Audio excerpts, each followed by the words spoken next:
Do you remember?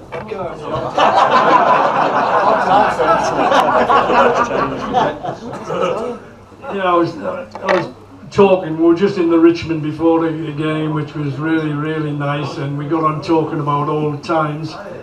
I was at school in Durham City at the Johnson Grammar School, and you know, I did reasonably well, but the only thing that mattered to me was football, and I liked girls as well.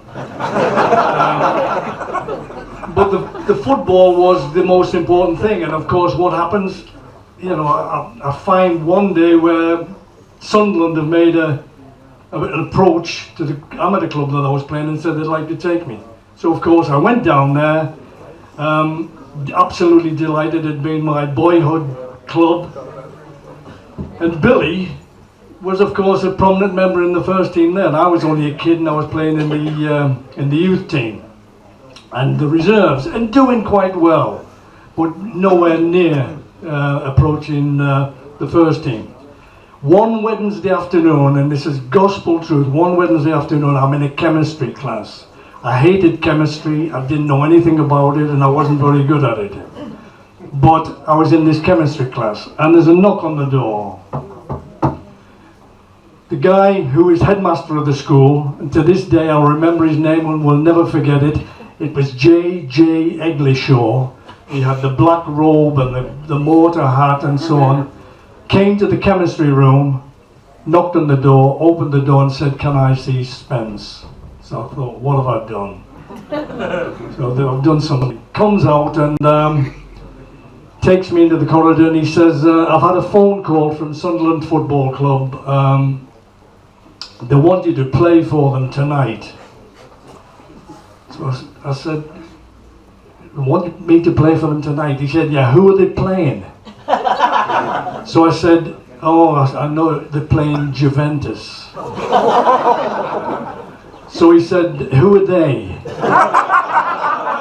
And I knew for a fact that I wasn't going to get a great deal of sympathy from him. So I said, "Can I go early?" He said, "No." He said, I'm here to teach you academics. And this is a 17-year-old going to play at night against Juventus in what turned out to be a 50,000 crowd. Billy played. And I said, "Can I go early?" He said, "No." He said, "You leave at 4 o'clock like the rest." I said, "Can I phone home because my boots are at home?" He said, "Yes." So I phoned my mother and she said she would make sure the boots got to Roker Park as it was in those days. So at 4 o'clock I sprint down to the bus station. There's a bus that takes me from Durham to Sunderland, which is about 45 or 50 minutes. Forget about the word sprint. And I get the bus from Durham to Sunderland, but I'm still really short of time. I've got no money. The taxi driver won't accept my bus pass.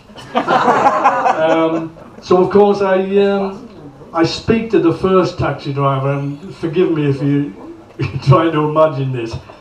I went to the taxi driver in a place called Park Lane, which was full of buses, taxis, cabs and everything like that. And I said to this guy who was first in line, "Would you do me a favour? I've got no money and I'm playing tonight for Sunderland against Juventus. Now I've got a school blazer on, a school tie, my bag on my back." And his words were somewhere in the region of, "You must be joking." So he said, no, forget about it. So I said, "What am I going to do? It's now 6:30, the kickoff is 7:30. This taxi driver who was number 2 in the line said, "There's an article in the paper tonight and what you've just said is true, jump in."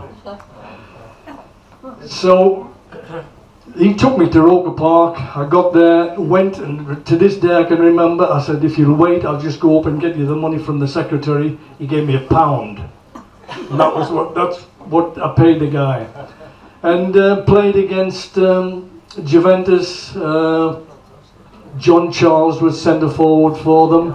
A guy called Enrico Sivori, who's the equivalent, you've got Messi as the equivalent now, absolutely fantastic. The top and bottom of it was, I never got a kick. He was there.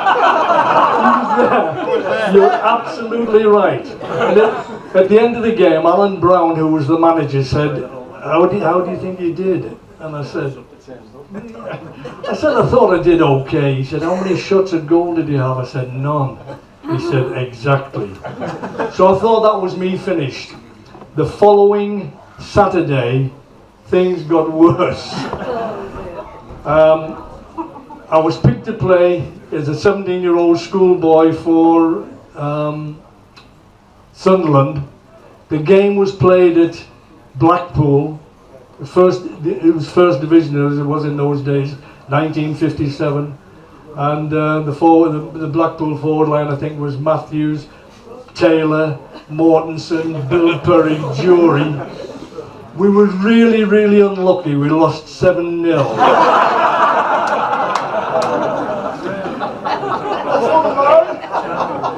And to be honest with you, I can remember having 3 kicks.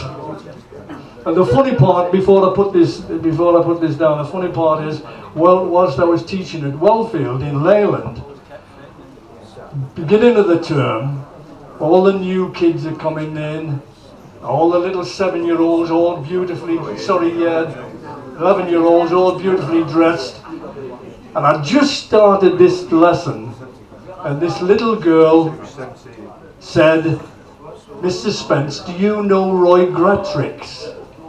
And I said, I don't know him, but I played against him for Sunderland against Blackpool. And she said, he is my grandfather. And I spoke to him yesterday, and he told me to tell you you were crap.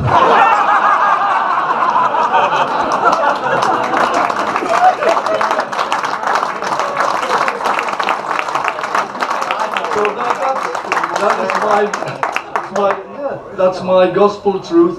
That's one of the ways in which I started. I also managed to continue to play with Billy, and I think it was my 5th league game, scored my first league goal at Hillsborough, and then the following week went back to Hillsborough again and scored my first goal for the England under-18 team. So that's my story as it stands.